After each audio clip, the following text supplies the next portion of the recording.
ഒടുവിൽ ഈ 50% താരിഫ് എന്ന ഭീഷണി ട്രംപ് നടപ്പിലാക്കി. അതിൻ്റെ നോട്ടിഫിക്കേഷൻ ഇറങ്ങി.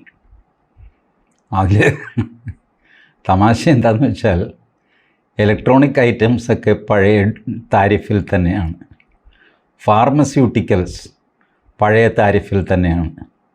താരിഫ് ഒരുപാട് ഐറ്റത്തിന് പ്രഖ്യാപിച്ചു, എന്നിട്ട് ഒരു എക്സംഷൻ ലിസ്റ്റ് കൊടുത്തു. ആ എക്സംഷൻ ലിസ്റ്റ് വായിക്കുമ്പോഴാണ് ഈ കാര്യങ്ങളൊക്കെ വരുന്നത്. അത്യാവശ്യ സാധനങ്ങളൊന്നും തന്നെ താരിഫിൽ പെടുന്നില്ല. കാരണം അമേരിക്കയ്ക്കും മരുന്ന് വേണമല്ലോ. ഫാർമസ്യൂട്ടിക്കൽ പ്രോഡക്റ്റിന് 50% താരിഫ് അടിച്ചു കഴിഞ്ഞാൽ അവിടെയുള്ള ആൾ ഒരു പാരസെറ്റമോൾ മേടിക്കാൻ പോയാൽ അയാൾ തലകറങ്ങി വീഴും. ആ സ്ഥിതിയാണ്. അപ്പോൾ അതുകൊണ്ട് ട്രംപ് ഈ ഭൂലോകം മുഴുവൻ കിടുക്കിക്കൊണ്ട് അവസാനം പുള്ളിക്ക് ആവശ്യമുള്ള സാധനങ്ങൾ ഇതിനൊന്നും താരിഫില്ല, എക്സംപ്റ്റഡ് ഐറ്റംസ് എന്ന് പറഞ്ഞിട്ട് വലിയൊരു ലിസ്റ്റ് കൊടുത്തു. എന്നാലും ഭാരതത്തെ അഫക്റ്റ് ചെയ്യുന്ന ചില സാധനങ്ങളുണ്ട്. ഒന്ന് ടെക്സ്റ്റൈൽസ്, വേറൊന്ന് ജെംസ് ആൻഡ് സ്റ്റോൺസ്, നമ്മളുടെ രത്നങ്ങൾ, വൈഡൂര്യം, പവിഴം, ഇതിൻ്റെയൊക്കെ കയറ്റുമതി. ചുരുക്കി പറഞ്ഞാൽ വലിയ വ്യാപാര പ്രശ്നമൊന്നും ഭാരതത്തിന് ഉണ്ടാകും എന്ന് വിദഗ്ധന്മാർ കരുതുന്നില്ല. ഞാൻ പലരുടെയും അഭിപ്രായം പത്രത്തിലും യൂട്യൂബിലും ചാനലിലും ഒക്കെ പരിശോധിച്ച് നോക്കി. അവർക്ക് ആർക്കും തന്നെ വലിയ ആശങ്കയൊന്നുമില്ല. ആകെ അവർ പറയുന്നത് ഈ ട്രേഡും നമ്മളുടെ ആയുധങ്ങളും തമ്മിൽ മിക്സ് ആകരുത്. ആയുധരംഗത്ത് അമേരിക്കയും ഭാരതവും തമ്മിൽ ഇപ്പോൾ തന്നെ ചില കരാറുകളും സംഗതികളും ഒക്കെ ഉണ്ട്. അപ്പോൾ അതിലേക്ക് ഇത് കൊണ്ടുവന്നിട്ട് ട്രേഡും യുദ്ധവും തമ്മിൽ മിക്സ് ചെയ്യരുത്. പക്ഷേ ട്രംപ് അത് ചെയ്യുമോ എന്ന് എനിക്ക് അറിഞ്ഞുകൂടാ. ട്രംപ് ഇപ്പോൾ വീണ്ടും പറഞ്ഞു, ഞാനാണ് ഇന്ത്യ പാകിസ്ഥാൻ യുദ്ധം നിർത്തിയത് കേട്ടോ, അത് അണുവായുധം പ്രയോഗിക്കുമായിരുന്നു അവർ. ഞാൻ കയറി ഇടപെട്ടിട്ട് ഞാൻ പറഞ്ഞു ഞാൻ ട്രേഡ് നടത്താൻ രണ്ടുപേരുമായിട്ട് എന്ന് പറഞ്ഞപ്പോൾ അവർ രണ്ടുപേരും എന്നാൽ പിന്നെ ശരി ചേട്ടാ, ഇത് നേരത്തെ പറയണ്ടായിരുന്നോ, ഞങ്ങൾ വെറുതെ മിസൈലൊക്കെ വേസ്റ്റാക്കി കളഞ്ഞു അങ്ങോട്ടും ഇങ്ങോട്ടും തല്ലിയിട്ട്. ചേട്ടൻ ട്രേഡ് നടത്തുമെങ്കിൽ ഞങ്ങൾ ശരി എന്ന് പറഞ്ഞിട്ട് അവരപ്പം തന്നെ മാന്യന്മാരാണ് കേട്ടോ രണ്ടുപേരും. എന്നിട്ട് ഒരാൾ മറ്റൊരാളിൻ്റെ 7 വിമാനം വെടിവെച്ച് താഴെ ഇട്ടു. ഇത് ട്രംപ് പറയുക. ആരുടെയെന്ന് ട്രംപ് പറയുന്നില്ല. ഭാരതം പാകിസ്ഥാൻ്റെ വിമാനം വെടിവെച്ചിട്ടോ അതോ പാകിസ്ഥാൻ ഭാരതത്തിൻ്റെ വിമാനം വെടിവെച്ചിട്ടോ എന്ന് സമർത്ഥമായിട്ട് കാർന്നവർ അതിനെപ്പറ്റി പറയുന്നില്ല. 7 വിമാനം വെടിവെച്ചിട്ടു. ഞാൻ അപ്പം തന്നെ ഇടപെട്ടിട്ട് മാറാന്ന് പറഞ്ഞ് രണ്ടുപേരെയും പിടിച്ചു മാറ്റി. അല്ലെങ്കിൽ ലോകത്ത് ആണവയുദ്ധം നടക്കുമെന്നേ എന്നൊക്കെ പറഞ്ഞ് വീണ്ടും ഇങ്ങേര് ഡീക്കടിച്ചു. വല്ല കാര്യമുണ്ടോ? ഏതായാലും അങ്ങനെയൊക്കെ നിന്ന് പുള്ളി പറഞ്ഞു, ഞാൻ ഏറ്റവും എളുപ്പം എന്ന് ഞാൻ വിചാരിച്ചത് ഈ റഷ്യ ഉക്രൈൻ യുദ്ധമാണ്. ബട്ട് നിർഭാഗ്യവശാൽ അതല്പം ടഫാണ്. ടഫെന്ന് പറഞ്ഞാൽ ഒരു പണിയും നടക്കുന്നില്ല പുടിൻ്റെ അടുത്ത്, യുക്രൈൻ്റെ അടുത്ത് നടക്കുന്നില്ല. സെലൻസ്കി നമുക്കറിയാമല്ലോ, അയാളൊരു ബഹളക്കാരനാണെന്ന്. ട്രംപ് പറഞ്ഞാലൊന്നും അയാൾ കേൾക്കുന്നില്ല. അയാളെ എരികേറ്റാനായിട്ട് മറ്റേ യൂറോപ്യൻ നാറ്റോ രാജ്യങ്ങൾ ഇവരൊക്കെ ഉണ്ട് താനും. അവരൊക്കെ കൂടെ വലിയ സമ്മേളനമൊക്കെ നടത്തിയിട്ട് വലിയ പ്രഖ്യാപനം നടത്തി, റഷ്യയെ ഞങ്ങൾ നിലയ്ക്ക് നിർത്തും എന്നൊക്കെ പറഞ്ഞിട്ട് വലിയ പ്രശ്നം ഉണ്ടാക്കി. അപ്പോൾ പിന്നെ പുടിൻ പറഞ്ഞു, ഞാനില്ല ചേട്ടാ, കഴിഞ്ഞ വീഡിയോയിൽ ഞാൻ പറഞ്ഞല്ലോ, പുടിൻ പറഞ്ഞു നമ്മളില്ലേ. അപ്പോൾ പിന്നെ സമാധാന ചർച്ച പണ്ട് ഇസ്താൻബുളിൽ തുടങ്ങി വെച്ച ചർച്ചയുണ്ട്, അത് നമുക്കങ്ങ് തുടരാം. ഇസ്താൻബുളിൽ 1-2 തവണ തുർക്കി ഇവർ തമ്മിലുള്ള സമാധാനത്തിന് ഞങ്ങൾ ആതിഥ്യം വഹിക്കാം. ചായ, പരിപ്പോട, പിന്നെ ഇരിക്കാനുള്ള കസേര, അത്യാവശ്യം കിടക്കാനുള്ള കട്ടിൽ, പുതപ്പ്, ഇതൊക്കെ ഞങ്ങൾ ഓർഗനൈസ് ചെയ്യാം, നിങ്ങൾ ചർച്ച ചെയ്തോ എന്ന് പറഞ്ഞ് തുർക്കി ഇസ്താൻബുളിൽ സ്ഥല സൗകര്യമൊക്കെ ചെയ്ത് കൊടുത്തിരുന്നു. 3-4 തവണ ചർച്ചയൊക്കെ നടന്നു. ഇഞ്ചിഞ്ചായിട്ട് അവർ മുന്നോട്ട് പൊക്കൊണ്ടുവരുന്നു ചർച്ച. റഷ്യ പറഞ്ഞു ആ ചർച്ച വേണമെങ്കിൽ തുടരട്ടെ, അതിന് പുടിൻ്റെ ഒന്നും ആവശ്യമില്ലല്ലോ. അതിൻ്റെയൊക്കെ അവസാനമാകുമ്പോൾ സമ്മിറ്റ്, ആ ചർച്ചയിലാണ് പുടിൻ വരേണ്ടത്. ബാക്കിയൊക്കെ ഉദ്യോഗസ്ഥരൊക്കെ ചർച്ച ചെയ്തൊക്കെ തീർന്നോളൂ. ചുരുക്കി പറഞ്ഞ് ഒരു കാര്യവും നടന്നില്ല. ഇതിനിടയ്ക്ക് ഈ യുക്രൈൻ എന്ത് ചെയ്തു എന്ന് വെച്ചാൽ, ഡ്രുസ്ബ എന്ന് പേരുള്ള ഒരു പൈപ്പ് ലൈനുണ്ട്. അത് റഷ്യൻ അതിർത്തിക്കുള്ളിലാണ്. പക്ഷേ യുക്രൈൻ അതിർത്തിയുടെ വളരെ അടുത്തുകൂടെ പോകുന്ന ഒരു പൈപ്പ് ലൈനാണ് ഡ്രുസ്ബ. അവർക്ക് ഉനേച്ച എന്നൊരു ഓയിൽ പമ്പിംഗ് സ്റ്റേഷനും ഒക്കെ ഉണ്ട്. ഇതൊക്കെ ഈ ഇൻസ്റ്റലേഷനൊക്കെ കണ്ടവർക്ക് മനസ്സിലാകും. പമ്പിംഗ് സ്റ്റേഷൻ നമ്മളുടെ നാട്ടിലുമൊക്കെ ONGCയുടെയൊക്കെ വടക്കോട്ടൊക്കെ പോയി കഴിഞ്ഞാൽ റിഫൈനറിലേക്ക് ക്രൂഡ് പോകുന്ന പമ്പിംഗ് സ്റ്റേഷനും പൈപ്പ് ലൈനും ഒക്കെ കാണാൻ പറ്റും. അപ്പോൾ ഈ പൈപ്പ് ലൈനിലേക്ക് ഉക്രൈനിലെ ഒരു മേജർ അങ്ങേര് ബോംബിട്ടു. അത് സെലൻസ്കി ഒന്നും അറിഞ്ഞിട്ടില്ല എന്നാണ് പറയുന്നത്. ഏതായാലും ഈ ആശാൻ കയറിയിട്ട് 3 തവണ ഓഗസ്റ്റ് 13-ന് ബോംബിട്ടു. അത് കഴിഞ്ഞിട്ട് 18, 19 തീയതികളിൽ ബോംബിട്ടു. 21, 22 തീയതികളിൽ ബോംബിട്ടു. ബോംബിടാതെ ഇവിടെ സമാധാന ചർച്ച. ഓഗസ്റ്റ് 15-ന് പുടിനും ഇങ്ങനെ ട്രംപും തമ്മിൽ കാണാനിരിക്കുമ്പോഴാണ് 13-ാം തീയതി ഇവൻ അമിട്ട് പൊട്ടിക്കുന്നത്. എന്ത് ചെയ്യുമെന്ന് പറ. സെലൻസ്കി പറയുന്നു, അല്ലെങ്കിൽ ഞാൻ അറിഞ്ഞില്ല, അവനിങ്ങനെ വിവരക്കേട് കാണിച്ചു.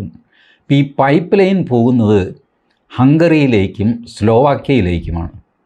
ഹംഗറിയും സ്ലോവാക്യയും കയറി ചൂടായി പോക്കൃത്തരം കാണിക്കുന്നു. ഞങ്ങൾക്കുള്ള എണ്ണ അവർക്കുള്ള എണ്ണയോ?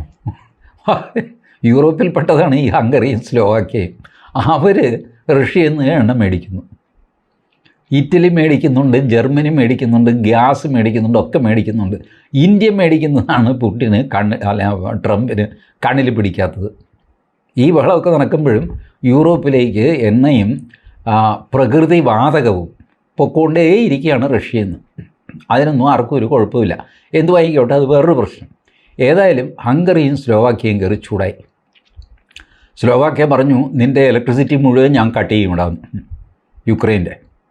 യുക്രൈനും ഞങ്ങളും തമ്മിലായിരിക്കും അടുത്ത യുദ്ധം, റെഡി ആയിക്കോ എന്നൊക്കെ പറഞ്ഞിട്ട് സ്ലോവാക്യ ഒരു വിരട്ടൊക്കെ വിരട്ടി. ഹംഗറി പ്രതിഷേധം അറിയിച്ചു. ഈ 2 കൂട്ടരും ട്രംപിനെ വിളിച്ച് പറഞ്ഞു, കാരണം ഇത് എന്ത് നോക്കിക്കൊണ്ടിരിക്കുക, ഈ ചെറുക്കന്തേ ഞങ്ങളുടെ പൈപ്പ് ലൈനിൽ ബോംബ് ചെയ്തിരിക്കുന്നു, റഷ്യയിൽ കൂടെ വരുന്നതാണ്, കാര്യമൊക്കെ ശരി. കാർന്നവർ പറഞ്ഞു, ഞാൻ അറിഞ്ഞു, എനിക്കതൊട്ടും ഇഷ്ടപ്പെട്ടില്ല. പിന്നെ ഞാൻ ഇടപെടാഞ്ഞ എന്താണെന്ന് വെച്ച് കഴിഞ്ഞാൽ, ഞാൻ ഇടപെട്ടാൽ ചോരക്കളമായിരിക്കും അവിടെ. പണ്ട് എൻ്റെ ഗ്രാമത്തിൽ ഇതുപോലെ 2-3 പേര് തമ്മിൽ ഉഗ്രനടി, രാത്രിയിലാണ്. നാട്ടുകാരൊക്കെ കൂടെ ബഹളമൊക്കെ വെച്ച് ചൂട്ടൊക്കെ കത്തിച്ച് മാറാന്നൊക്കെ പറഞ്ഞ് വാൻ ബഹളമൊക്കെ നടന്ന് ഒക്കെ കഴിഞ്ഞ് പിറ്റേ ദിവസം രാവിലെ ചായക്കടയിൽ ഇതിൻ്റെ ചർച്ച നടക്കുമല്ലോ. അപ്പോൾ അവിടെ തൊട്ടടുത്ത് താമസിക്കുന്ന ഒരു മൂപ്പര്, പുള്ളി ഇരുന്ന് ചായ കുടിക്കുന്നു. മൂപ്പരോട് ആൾക്കാർ ചോദിച്ചു, ചേട്ടൻ ഇതൊന്നും അറിഞ്ഞില്ലേ? ഇന്നലെ രാത്രി ചേട്ടൻ്റെ വീട്ടിന് മുമ്പിലായിരുന്നല്ലോ വഴിയിൽ ഭയങ്കര യുദ്ധം, ഞങ്ങളൊക്കെ ഓടിക്കൂട്ടിയിട്ട് ചേട്ടനെ കണ്ടില്ല പുറത്ത്, ചേട്ടൻ ഉറങ്ങിപ്പോയോ? പുള്ളി പറഞ്ഞു, ഒന്നും അല്ലടാ, ഞാനെല്ലാം കേട്ടോണ്ട് കിടക്കുകയായിരുന്നു. ഞാൻ ഇറങ്ങി വന്നാൽ ചോരക്കളമാണ് അവിടെ, അതുകൊണ്ട് ഞാൻ ഇറങ്ങി വരാത്തതാണ്. മൂപ്പർക്ക് 19 വയസ്സുണ്ട്, ചോര പോയിട്ട് ഒരു വേലിപ്പത്തലിട്ട് അടിക്കാനുള്ള ആരോഗ്യമില്ല. പക്ഷേ വീമ്പ് പറച്ചിലിന് കുഴപ്പമില്ല. ഇതുപോലെ ട്രംപ് പറഞ്ഞു, ഞാൻ ഇടപെട്ടാൽ അത് ചോരക്കളമാകും, എനിക്കൊട്ടും ഇഷ്ടമില്ല ഇത്തരം കാര്യങ്ങൾ, അതുകൊണ്ട് നമുക്കത് നോക്കാം എന്നൊക്കെ പറഞ്ഞു. ഏതായാലും അങ്ങനെയൊക്കെ നോക്കിക്കൊണ്ടിരിക്കുമ്പോൾ ഉക്രൈൻ അടുത്ത തെമ്മാടിത്തരം കാണിച്ചു. അവർ റഷ്യയുടെ ആണവ നിലയം ആക്രമിച്ചു. കുർസ്ക് ന്യൂക്ലിയർ പ്ലാന്റ്, ഇവരുടെയൊക്കെ പേരുകൾ എഴുതി വെച്ചിട്ട് പോലും എനിക്ക് വായിക്കാൻ വലിയ പ്രയാസമാണ്. 50 ഡ്രോൺ ഈ കുർസ്ക് ആണവ നിലയത്തിലേക്ക് ഇവനയച്ചു. ആണവ നിലയം എന്ന് പറഞ്ഞാൽ അണുവിസ്ഫോടനം, അതിൻ്റെ ഊർജം, ആ ഊർജം അത് ഇൻപുട്ടായിട്ട് സ്വീകരിച്ചിട്ട് ടർബൈനും ജനറേറ്റർ കറക്കി അതിൽ നിന്ന് വൈദ്യുതി ഉണ്ടാക്കുക. ഇതാണ് ആണവ നിലയം. നമുക്കുണ്ട് കൂടംകുളം ആണവ നിലയം, താരാപൂർ ആണവ നിലയം മഹാരാഷ്ട്രയിൽ, തമിഴ്നാട്ടിൽ വേറൊന്നുണ്ട്, നോർത്ത് മദ്രാസോ അങ്ങനെ എന്തോ ഉണ്ട്. അപ്പോൾ ആണവ നിലയങ്ങളിങ്ങനെ ഒരുപാട് രാജ്യങ്ങളിൽ ഉണ്ട്. അണുവിസ്ഫോടനം ഒരു ഇന്ധനമായിട്ട് ഉപയോഗിക്കുക, ആ എനർജി ഒരു ഇന്ധനമായിട്ട് ഉപയോഗിക്കുക. അങ്ങനെയാണ് കുർസ്കിലെ ന്യൂക്ലിയർ പ്ലാന്റ്. അപ്പോൾ ഈ യുദ്ധമൊക്കെ നടക്കുമ്പോഴും അതിനകത്ത് ചില്ലറ മര്യാദകളൊക്കെ ഉണ്ട്.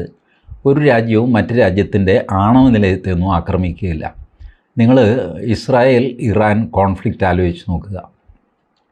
ഇറാനിൽ ആണവ നിലയങ്ങളുണ്ട്, പക്ഷേ ഒരെണ്ണത്തിൽ പോലും ഇത്രയും വലിയ കടുത്ത യുദ്ധം നടന്നിട്ട് ഇസ്രായേൽ ഒരു ആണവ നിലയം പോലും തൊട്ടില്ല. ബട്ട് അവസാനം അമേരിക്ക പോയിട്ടാണ് ഇത് തൊടുന്നത്. അത് ആണവ നിലയമല്ല, അവരുടെ അണുപരീക്ഷണം നടക്കുന്നു എന്ന്, അല്ലെങ്കിൽ അതിൻ്റെ തയ്യാറെടുപ്പ് നടക്കുന്നു എന്ന് സംശയമുള്ള സ്ഥലത്ത്. സംശയമല്ല, ഏകദേശം ഉറപ്പായിരുന്നു അത്. എന്തുവായിക്കോട്ടെ, ഇതാണ് യുദ്ധത്തിൽ പാലിക്കേണ്ട ചില മിനിമം മര്യാദകൾ. അത് യുക്രൈൻ പാലിച്ചില്ല. 50 ഡ്രോൺ അങ്ങോട്ട് വിട്ടു. അതിൽ 1-2 ചെന്ന് കൊണ്ടു, ബാക്കി റഷ്യ നിർവീര്യമാക്കി. ഇത് ചെന്ന് കൊണ്ടത് പവർ സ്റ്റേഷനിലെ ട്രാൻസ്ഫോർമറിനാണ്. അതൊരു സ്റ്റാൻഡ് ബൈ ട്രാൻസ്ഫോർമറായിരുന്നു. 50% ലോഡ് അതിലൂടെയാണ് പോയിക്കൊണ്ടിരുന്നത്. ആ ലോഡ് ഇവർക്ക് കുറയ്ക്കേണ്ടി വന്നു. 50% കപ്പാസിറ്റി കുറച്ച് പവർ സ്റ്റേഷൻ ഓടിക്കൊണ്ടിരുന്നു. ഇൻ്റർനാഷണൽ അറ്റോമിക് എനർജി കമ്മീഷനൊക്കെ വന്ന് പരിശോധിച്ച് റേഡിയേഷനൊന്നും ഇല്ല എന്ന് ഉറപ്പുവരുത്തി. ഇനി ഇത് ആവർത്തിക്കരുതെന്ന് പറഞ്ഞിട്ട് സെലൻസ്കിക്ക് താക്കീതൊക്കെ കൊടുത്തു. സെലൻസ്കി നിസ്സഹായനാണ്. അയാൾ പറഞ്ഞാൽ അയാളുടെ തന്നെ പട്ടാളക്കാർ കേൾക്കുന്നില്ല. ഇത് കഴിഞ്ഞപ്പോൾ പുട്ടിന് പിന്നെ വാശിയായല്ലോ. ഇദ്ദേഹം അതിഭീകരമായ ഒരു ആക്രമണം വീണ്ടും യുക്രൈൻ്റെ നേർക്ക് നടത്തി. 2 വില്ലേജ് കൂടെ പുടിൻ പിടിച്ചെടുത്തു, അദ്ദേഹത്തിൻ്റെ കീഴിലാക്കി. ഇങ്ങനെ ഈ ബഹളമൊക്കെ നടക്കുമ്പോൾ നമ്മുടെ കാർന്നവരുടെ സകല നിയന്ത്രണവും തെറ്റി. കാർന്നവരെന്ത് ചെയ്തു? വെനീസുലയ്ക്ക് നേരെ ഒരു ആക്രമണത്തിന് കോപ്പ് കൂട്ടി. പേരെടുക്കാൻ പോയ പതിച്ച് ഇരട്ട പറ്റും നിങ്ങൾ കേട്ടിട്ടില്ലേ? യുദ്ധം നിർത്താൻ പോയ ട്രംപ് അടുത്ത യുദ്ധത്തിനുള്ള കോപ്പ് കൂട്ടുന്നു വെനീസുലയിൽ. വെനീസുല എന്ന് പറഞ്ഞാൽ നമ്മളുടെ തെക്കേ അമേരിക്കയുടെ വടക്കേ അറ്റം, വടക്ക് കിഴക്കേ മൂലയ്ക്കാണ് വെനീസുല. വെനീസുല ഭരിക്കുന്നത് ഒരു നിക്കോളാസ്, എൻ്റെ ദൈവമേ, നിക്കോളാസ് മെഡ്യൂറോ എന്ന് പറഞ്ഞിട്ട്. വാസ്തവം പറഞ്ഞാൽ ഇവരൊക്കെ വൻ ചട്ടമ്പികളാണ്. ഒരു 3D ചട്ടമ്പികൾ എന്ന് വയ്ക്കുക. നമ്മൾ സാധാരണ കാണുന്ന ചട്ടമ്പികളുടെ ലെവലൊന്നുമല്ല. വലിയ സൈന്യവും സന്നാഹവും ഒക്കെയുള്ള ഈ വെനീസുലയുടെ പ്രസിഡൻ്റാണ് ഇങ്ങേര്.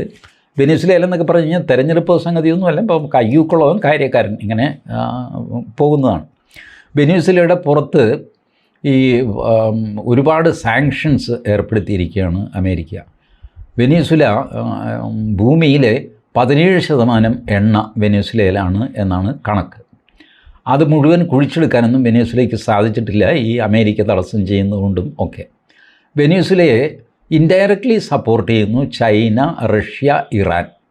അമേരിക്കയെ എതിർക്കുന്നു എന്ന് പറയുമ്പോൾ ഈ 3 പേരെ അനുകൂലിക്കുമല്ലോ. അങ്ങനെ ഇപ്പോൾ ട്രംപ് പറയുന്നത് ഈ വെനീസുലയിൽ നിന്നാണ് ഉള്ള ഫെൻറ്റനിൽ മുഴുവൻ, ഈ മയക്കുമരുന്ന് മുഴുവൻ അമേരിക്കയിലേക്ക് വരുന്നത്. കാരണം തെക്കേ അമേരിക്കയുടെ വടക്കേ അറ്റം എന്ന് പറഞ്ഞു കഴിഞ്ഞാൽ പിന്നെയും വടക്കോട്ട് നീങ്ങിയാൽ മെക്സിക്കോ ആയി, മെക്സിക്കോ കഴിഞ്ഞാൽ അമേരിക്കയായി. അപ്പം മെക്സിക്കോ പറഞ്ഞു, വെറുതെ വേണ്ടാതിനൊന്നും പറയരുത്, നിങ്ങൾക്ക് വെനീസുല ആക്രമിച്ച് പിടിക്കാനുള്ള പരിപാടിയാണ്, അത് ഞങ്ങൾക്ക് നന്നായിട്ടറിയാം, അതിന് വെറുതെ ഫെൻറ്റനിലിൻ്റെ പേരൊന്നും പറയണ്ട എന്ന് മെക്സിക്കോ മാത്രമല്ല, അയലോക്കത്ത് കിടക്കുന്ന കൊളംബിയയും പറഞ്ഞു, ചേട്ടൻ്റെ പ്ലാൻ ഞങ്ങൾക്കറിയാം, ചേട്ടന് വെനീസുല പിടിച്ചടക്കണം, അവിടെ ഈ പറഞ്ഞ 17% എണ്ണ കിടക്കുന്നു, അതെടുക്കണം, ഈ എണ്ണയും പിണ്ണാക്കും എടുക്കാനായിട്ട് മയക്കുമരുന്നിൻ്റെ പേരൊന്നും പറഞ്ഞ് ആളുകളെ അപമാനിക്കേണ്ട കാര്യമില്ല. അല്ലേ നമ്മുടെ നിക്കോളാസ് മെഡ്യൂറോ എന്ന് പറഞ്ഞു, അങ്ങേർക്ക് 45 ലക്ഷം മിലീഷ്യയാണ് കൂടെ, 45 ലക്ഷം അങ്ങേരുടെ സന്നദ്ധ സംഘമാണ്, ഒരു പ്രൈവറ്റ് ആർമി എന്ന് പറയാം. 45 lakhs. അമേരിക്ക ചെയ്തിരിക്കുന്നത് 6 കപ്പലുകൾ, പല ആവശ്യത്തിനുള്ള, മിസൈലുള്ളത്, മിസൈലില്ലാത്തത്, തോക്കുള്ളത്, US മറൈൻസ് പട്ടാളക്കാരുള്ളത് ഒക്കെ ആയിട്ട് 7500 മറൈൻസ്, 6 കപ്പൽ, സബ്മറൈൻ, ന്യൂക്ലിയർ വാർഹെഡുള്ള മിസൈല്, വിമാനം, ഹെലികോപ്റ്റർ, എൻ്റെ പൊന്നെ ഒന്നും പറയണ്ട. വെനീസുലയെ വിഴുങ്ങാനുള്ള സൈനിക പുറപ്പാടാണ് അവിടെ അമേരിക്ക നടത്തിയിരിക്കുന്നത്. ഇപ്പോൾ എല്ലാവരുടെയും ശ്രദ്ധ അങ്ങോട്ടായി, ഇനി എപ്പോഴാണ് അവിടെ അടി നടക്കുന്നത് എന്ന് പറഞ്ഞു. ഇപ്പോൾ നിങ്ങൾക്ക് ഓർമ്മയുണ്ടോ, ഇസ്രായേൽ ഹമാസ് ഒരു അടി അവിടെ നടക്കുന്നതായിട്ട് ഗസയിൽ? ഓർമ്മയില്ലല്ലോ. കാരണം അത് വിസ്മൃതമായി. കാര്യം അവിടെ ഇപ്പോഴും അടി നടക്കുന്നുണ്ട്, അടിയും വെടിപ്പടക്കമൊക്കെ നടക്കുന്നുണ്ട്. ആകെ നമ്മുടെ പാവം മലയാളത്തിൽ മീഡിയ 1 ചാനൽ മാത്രം അത് കവർ ചെയ്യും. അത് രാത്രി ഒരു സ്ലോട്ടുണ്ട് ഗസയ്ക്ക് വേണ്ടിയിട്ട്. അതിൽ അവർ കവർ ചെയ്യും, അവർ തന്നെ കാണും, അവർ തന്നെ കരയും. ഇതാണ് ഗസയുടെ സ്ഥിതി. വാർത്തയിൽ നിന്ന് പോയി. അപ്പോൾ ഈ റഷ്യ യുക്രൈൻ യുദ്ധം മൂത്ത് വരുന്നു, ന്യൂക്ലിയർ പവർ പ്ലാന്റ് അറ്റാക്ക് ചെയ്തു എന്നൊക്കെ വന്നു കഴിഞ്ഞപ്പോൾ ശ്രദ്ധ തിരിക്കാനായിരിക്കണം ട്രംപ് വെനീസിലെ ഇപ്പം തീർത്ത് കളയുമെന്ന് പറഞ്ഞുകൊണ്ട് അവിടെ സൈനിക നീക്കം തുടങ്ങി. അപ്പോൾ എല്ലാവരുടെയും ശ്രദ്ധ അങ്ങോട്ട് പോയി. ഇതിങ്ങനെ നിൽക്കുമ്പോഴാണ് ഇന്ത്യയുടെ നേർക്ക് ഈ താരിഫ് എന്ന് പറഞ്ഞ് അടിക്കുന്നത്. നമ്മൾ നേരത്തെ മുതൽ ഇതിന് തയ്യാറായിട്ടിരുന്നതുകൊണ്ട് നമുക്കൊരു കുലുക്കവുമില്ല. കുലുക്കമില്ല എന്ന് മാത്രമല്ല, ഒരു ജർമ്മൻ പത്രം റിപ്പോർട്ട് ചെയ്തു 4 തവണ ട്രംപ് മോദിയെ ഫോണിൽ വിളിച്ചു. മോദി ഫോൺ അറ്റൻഡ് ചെയ്തില്ല. ഇത് സത്യമാണ് എന്നെനിക്ക് തോന്നുന്നു. കാരണം ഈ ഫോൺ വിളിച്ചിട്ട് ഇയാൾ വല്ല തെറിയോ വല്ലതും പറഞ്ഞു കഴിഞ്ഞാൽ മോശമാർക്കാ? മോദിക്കല്ലേ. മോദിക്ക് തിരിച്ച് തെറി പറയാൻ പറ്റുമോ? മോദി ഒരു സംസ്കാരമുള്ള മനുഷ്യനാണ്, നമ്മുടെ പ്രധാനമന്ത്രിയാണ്, ഒരു രീതിയിലും പ്രകോപിതനാവാത്തൊരു മനുഷ്യനാണ്. ലോക്സഭയിലൊക്കെ എന്തൊരു ബഹളവും കച്ചറയാണ് ഈ കോൺഗ്രസ്സുകാരൊക്കെ കാട്ടിക്കൂട്ടുന്നത്. മോദി ക്ഷുഭിതനാവാറില്ല. അദ്ദേഹം തമാശ മട്ടിലേ പറയുള്ളൂ, ഒരിക്കലും ക്ഷുഭിതനാവാറില്ല. അപ്പോൾ മോദി ഓഫീസിലിരിക്കുമ്പോൾ, ചേട്ടാ കാർന്നവരുടെ ഫോൺ, ഏത് കാർന്നവർ? നമ്മുടെ ട്രംപ്. എടാ ആ ഫോൺ ഞാൻ എടുക്കണോ? വേണ്ടെന്നാണ് എനിക്ക് തോന്നുന്നത്. പ്രൈവറ്റ് സെക്രട്ടറി തന്നെ പറയും, ക്യാബിനറ്റ് സെക്രട്ടറി പറയും, ഡോക്ടർ ജയശങ്കർ പറയും ആ ഫോൺ എടുക്കല്ലേ, അവൻ തെറി വിളിക്കാനാണ്. നമ്മൾ വെറുതെ അത് എന്ത് കാര്യം, തിരിച്ചൊന്നും പറയാനും പറ്റില്ല, നമുക്കൊരു കുറച്ചിലല്ലേ, അതുകൊണ്ട് എടുക്കണ്ട. 4 തവണയായി ട്രംപ് ഫോൺ വിളിച്ചു, മോദി എടുത്തില്ല എന്ന് ജർമ്മൻ പത്രം റിപ്പോർട്ട് ചെയ്തു. അമേരിക്കൻ പത്രങ്ങളാണെങ്കിൽ നമുക്കതൊരു കുത്തിത്തിരിപ്പാണെന്ന് വിചാരിക്കാം. ജർമ്മൻ പത്രത്തിന് ഈ ഒരു കുത്തിത്തിരിപ്പൊന്നും ചെയ്യേണ്ട കാര്യമൊന്നുമില്ല. പക്ഷേ ജർമ്മൻ പത്രമല്ലാതെ മറ്റാരും ഇത് റിപ്പോർട്ട് ചെയ്തിട്ടുമില്ല. പക്ഷേ അത് ആ വാർത്ത വായിച്ചപ്പോൾ നമുക്ക് ചില കാര്യങ്ങളുടെ സത്യാവസ്ഥ ഉള്ളിൽ തെളിയുമല്ലോ. എനിക്കും തോന്നി ഇത് നേരായിരിക്കും, സാധ്യതയുണ്ട്. കാരണം ഈ ട്രംപിന് ഇപ്പോൾ സംസാരിക്കാൻ പറ്റില്ലെന്ന് ആ മനുഷ്യനോട്. അങ്ങേര് എന്തൊരു വർത്തമാനമാണ് പറയുന്നത് നാട്ടുകാരോടൊക്കെ, മഹാമോശം. ആ EUവിൻ്റെ പ്രസിഡൻറ്റോ സെക്രട്ടറിയോ ഒരു സ്ത്രീയുണ്ടല്ലോ, ഉർസുല, അവരോട് ഇറങ്ങി പോകാൻ പറഞ്ഞു വൈറ്റ് ഹൗസിൽ നിന്ന്. ഇതാരും വീഡിയോയിൽ കണ്ടില്ല, ഈ സംഭാഷണം ഇതിൽ വന്നില്ല, മൈക്കിൽ വന്നില്ല, ഇറങ്ങി പൊക്കോ. കാരണം ഉർസുല പറഞ്ഞു, ഈ യുക്രൈനിലെ കൊച്ചു കുട്ടികൾ അവർ മൊത്തം തിരിച്ച് അവരുടെ ഫാമിലിക്ക് കിട്ടണം, അവരെ റഷ്യ പിടിച്ചുകൊണ്ട് പോയിട്ടുണ്ട്, അവരെയൊക്കെ തിരിച്ച് കിട്ടണം എന്നൊക്കെ പറഞ്ഞിട്ട് ഒരു ഷോയൊക്കെ നടത്തി. ഈ ഷോ നടത്തുന്നത് നമുക്ക് കേൾക്കാം. അപ്പോൾ ട്രംപ് പറഞ്ഞു, നമ്മൾ വന്നിരിക്കുന്നത് വേറൊരു കാര്യം ആലോചിക്കാൻ വേണ്ടിയിട്ടാണ്, പിള്ളേരെ കൊണ്ടുവരാനല്ല ഈ യോഗം എന്ന് പറഞ്ഞു. അത് തന്നെ അവർക്ക് ഒരു ക്ഷീണമായിപ്പോയി. അവരൊരു ആവശ്യം പറഞ്ഞു കഴിഞ്ഞപ്പോൾ അതിനൊന്നും അല്ല ഇവിടെ കൂടിയിരിക്കുന്നതെന്ന് പറഞ്ഞു കഴിഞ്ഞാൽ മോശമാണല്ലോ. അവർ യൂറോപ്യൻ യൂണിയൻ്റെ വലിയ നേതാവാണ് ഇപ്പോൾ ആ സ്ത്രീ ഉർസുല. അപ്പോൾ അവരോട് ഇങ്ങനെ പറഞ്ഞു. ഇത് കഴിഞ്ഞിട്ട് ട്രംപ് അവരോട് വൈറ്റ് ഹൗസിൽ നിന്ന് ഇറങ്ങിപ്പോകാൻ പറഞ്ഞു എന്നാണ് വാർത്ത. അത് വൈറ്റ് ഹൗസിലെ തന്നെ ഒരു ഉദ്യോഗസ്ഥനാണ് വെളിപ്പെടുത്തിയത്. ഇങ്ങനൊരു സീനുണ്ടായി, ഇറങ്ങിപ്പോകതള്ളേ, വെറുതെ മനുഷ്യനെ ശല്യം ചെയ്യാതെ എന്ന് പറഞ്ഞ് ട്രംപ് ആട്ടിവിട്ടു. ഇതാണ് ട്രംപ്. ഇങ്ങനെയൊക്കെ സംസാരിക്കുന്ന ആളിനോട് നരേന്ദ്രമോദിക്ക് സംസാരിക്കാൻ പറ്റുമോ? പറ്റില്ല. സംസ്കാരമില്ലാത്തവനോട് സംസാരിക്കുന്നത് എങ്ങനെയാണ്? അതുകൊണ്ട് നരേന്ദ്രമോദി മിണ്ടിയില്ല. ഇപ്പോൾ മൈക്കിലൂടെയാണ് നരേന്ദ്രമോദി ഹിന്ദിയിലാണ് മറുപടി കൊടുക്കുന്നത്. സൗകര്യമുണ്ടെങ്കിൽ കേട്ടോട്ടെ എന്ന് പറഞ്ഞുകൊണ്ട് നരേന്ദ്രമോദി പറയുന്നു, ഭാരതത്തെ സമ്മർദ്ദത്തിലാക്കാൻ ആരും നോക്കണ്ട, ഭാരതത്തിന് ചെറുത്തുനിൽപ്പ് നല്ല വശമുണ്ട്. 1998 നമ്മൾ 2ാം പൊഖ്രാൻ സ്ഫോടനം നടത്തിയല്ലോ വാജ്പേയിയുടെ കാലത്ത്. അന്ന് എല്ലാവരും താരിഫൊന്നും ആയിരുന്നില്ല, സാങ്ഷനായിരുന്നു സകല രാജ്യങ്ങളും. ഈ പറഞ്ഞ അമേരിക്ക, ജർമ്മനി, ജപ്പാൻ, ഇംഗ്ലണ്ട്, ഇവർ എല്ലാവരും പറഞ്ഞു ഇനി ഞങ്ങൾ ഇന്ത്യയുമായിട്ട് ഒരു ബിസിനസ്സും ഇല്ല എന്ന് പറഞ്ഞു. അല്ലേ, 2000 ആയി കഴിഞ്ഞപ്പോൾ 2 വർഷത്തിനകം മെല്ലെ ഓരോരുത്തരായിട്ട് ബിസിനസ് അങ്ങ് തുടങ്ങി. നമുക്ക് പ്രത്യേകിച്ച് ക്ഷീണമൊന്നും സംഭവിച്ചില്ല. അന്ന് വാജ്പേയി ഒരു ഇന്ത്യ ബോണ്ട് എന്ന് പറഞ്ഞിറക്കി, അത് ഓവർ സബ്സ്ക്രൈബ് ചെയ്തു ഇന്ത്യക്കാരെല്ലാം കൂടെ കൂടിയിട്ട്. അങ്ങനെ സാങ്ഷൻ കൊണ്ട് ഞങ്ങളെ തോൽപ്പിക്കേണ്ട എന്നുള്ള വാശിയിൽ. അതുപോലെ ഇപ്പോഴും ഈ 50% താരിഫ് കാണിച്ചൊന്നും ഭാരതീയരെ ഭയപ്പെടുത്താൻ സാധ്യമല്ല. നമ്മൾ വേറെ ജനുസാണെന്നേ. ഒരു ചപ്പാത്തി കിട്ടിക്കഴിഞ്ഞാൽ അത് രണ്ടായി കീറിയിട്ട് 2 പേര് കഴിച്ച് സമാധാനമായിട്ട് പച്ചവെള്ളം കുടിച്ച് കിടന്നുറങ്ങുന്ന ജനതയാണ് നമ്മൾ. നമ്മളെ അങ്ങനെയൊന്നും പേടിപ്പിക്കാനോ തോൽപ്പിക്കാനോ സാധ്യമല്ല. ദാരിദ്ര്യം കൊണ്ടും സാധ്യമല്ല, പണക്കൊഴുപ്പ് കൊണ്ടും സാധ്യമല്ല ഭാരതീയരെ ഇത് രണ്ടും. ഇതിൻ്റെയൊക്കെ എക്സ്ട്രീം നമ്മൾ കണ്ട് ശീലിച്ച് തഴക്കവും പഴക്കവും വന്ന ജനതയാണ്. അവരെ പേടിപ്പിക്കേണ്ട, സമ്മർദ്ദത്തിലാക്കാൻ നോക്കണ്ട എന്ന് മിനിഞ്ഞാന്നും നരേന്ദ്രമോദി അഹമ്മദാബാദിൽ പ്രസംഗിച്ചു, ചെങ്കോട്ടയിൽ പ്രസംഗിച്ചു, ഭുവനേശ്വറിൽ പ്രസംഗിച്ചു. കേൾക്കുന്നവർ കേൾക്കട്ടെ, കേൾക്കാത്തവർ കേൾക്കണ്ട എന്നുള്ള രീതിയിലേക്ക് ഭാരതം വന്നിരിക്കുന്നു. ഇപ്പോൾ ഭാരതം സ്വന്തം കാലിലാണ് നിൽക്കുന്നത്. അങ്ങനെ അങ്ങ് ആരെയും പേടിച്ച് ജീവിക്കാൻ തീരുമാനിച്ചിട്ടില്ല എന്നുള്ള രീതിയിൽ.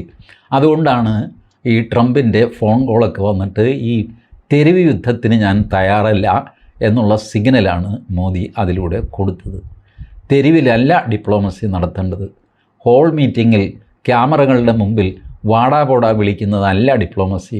മാന്യന്മാർ രഹസ്യമായിട്ട് സംസാരിച്ചിട്ട് ശരി ഇന്നതൊക്കെ ചെയ്യാം, ഇന്നത് വേണ്ട എന്നൊക്കെ തീരുമാനിക്കുന്നതാണ് നയതന്ത്രം എന്ന് പറയുന്നത്. അതിനകത്ത് നയവും വേണം, തന്ത്രവും വേണം. അത് മൈക്ക് വെച്ച് പൊതുയോഗം കൂടി നാട്ടുകാരുടെ മുമ്പിൽ അങ്ങോട്ടും ഇങ്ങോട്ടും തെറിവിളിക്കുന്ന പരിപാടിയല്ല എന്ന് ട്രംപിന് മനസ്സിലായിട്ടില്ലെങ്കിലും മോദിക്ക് നന്നായിട്ടറിയാം. അതുകൊണ്ട് ഭാരതീയർക്ക് യാതൊരു പ്രയാസവും ഉണ്ടാകാൻ പോകുന്നില്ല. ഇതാണ് ഇന്നത്തെ സ്ഥിതി. ഇനി നാളെ എന്താകും എന്ന് കണ്ടറിയണം. Thank U.